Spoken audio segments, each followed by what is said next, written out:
Bien, y volvemos para hacer un repaso de lo que dicen los principales medios de comunicación alrededor del mundo. Por ello saludo a mi compañera Marta Moya. Marta, ¿qué tal? Hola Andrés, buenos días de nuevo. Marta, nos volvemos a encontrar ahora para hablar de otros temas. Vamos a abrir este segundo segmento de revista de prensa en Rusia porque el medio independiente Medusa, citando informaciones asimismo del Financial Times, afirma que Estados Unidos podría dar un préstamo millonario a Ucrania a partir de ganancias de activos rusos congelados si la Unión Europea se compromete a extender sus sanciones contra Moscú.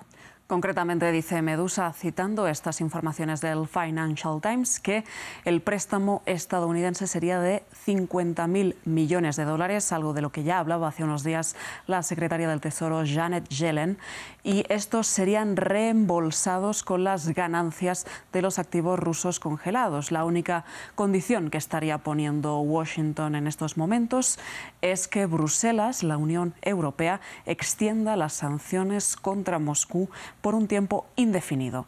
Es algo que podría no estar tan seguro porque las elecciones europeas vienen ya y se prevé un ascenso imparable de la extrema derecha. Sobre esto se está discutiendo hoy, nos dice Medusa, en una reunión de los ministros de Finanzas de la Unión Europea. Todavía no se conocen los pormenores, los detalles de ese préstamo eventual estadounidense, ni su periodo de amortización, ni la tasa de interés, y de si se entregaría directamente ese monto de 50.000 millones de dólares a Ucrania, de manera directa o a través de un intermediario. Lo que dice esta información de Medusa es que Washington quiere llegar a un acuerdo con Bruselas antes de que se produzca esa cumbre por la paz en Suiza liderada por Volodymyr Zelensky. Entonces veremos si se materializa o no en los próximos días. Bien, Marta, seguimos ahora en Rusia con un artículo del también medio independiente Moscow Times que nos dice hoy que las fuerzas de seguridad han aumentado sensiblemente la protección personal del presidente Vladimir Putin ante las amenazas de un ataque contra su persona. Concretamente, el Moscow Times titula, Andrés, chalecos antibalas en la Plaza Roja de Moscú. El Kremlin, refuerza en secreto la seguridad personal de Putin. Esta ha sido una información obtenida por el Moscow Times con base en 3 fuentes cercanas al presidente ruso. ¿Por qué se ha reforzado esa seguridad? Los cercanos al Kremlin, a Putin, consideran o temen más bien un ataque contra el presidente por el aumento de la violencia política tanto en países europeos como asiáticos. Hay temores en el círculo del mandatario ruso, primero por la orden de la Corte Penal Internacional de arresto contra Putin por crímenes de guerra y por otra parte por el riesgo de ataques con drones y sabotaje ucraniano, así como ataques de islamistas radicales, como ya ocurrió con el ataque de Estado Islámico hace un par de meses en el Crocus Hall, a las afueras de Moscú. La alerta, nos dice el Moscow Times, creció ya para el presidente Putin en 2020, no solo por la guerra en Ucrania, sino por el magnicidio contra el ex primer ministro japonés Shinzo Abe, y recientemente se ha reanudado, se ha reavivado esa alerta con el intento de magnicidio contra el primer ministro eslovaco Robert Fico. Dice el Moscow Times, los servicios especiales controlan prácticamente todos los aspectos de la vida de Putin, incluso analizando sus comidas en busca de veneno en un laboratorio portátil. Nos dice el Moscow Times que Putin utiliza chaleco antibalas en sus actos públicos desde 2023 y que incluso, un dato curioso, lo utilizó recientemente en el desfile del Día de la Victoria el 9 de mayo. Nada alejado de lo que vemos en las películas de espías. Nada. Marta, de Rusia nos vamos ahora a suelo europeo porque inician las conmemoraciones por el aniversario número 80 del desembarco de Normandía que liberó a los franceses de los nazis. Y el medio del país dice que esta efeméride llega en un momento donde la guerra ya no parece tan remota. Efectivamente, Andrés, mañana hablaremos propiamente de la efeméride, que fue el 6 de junio, pero El País empieza su artículo diciendo: tan lejano en el tiempo el día de y tan próximo a la vez las playas de Normandía, donde se efectuó ese desembarco. En el pasado es algo físico, dice El País, en el presente es algo físico, en el pasado pero en el pasado no se deja atrapar. Han pasado 80 años desde que el 6 de junio de 1944 unos 130.000 soldados, la mayoría de ellos norteamericanos y británicos, llegaran a Normandía para liberar a Europa de la Alemania nazi.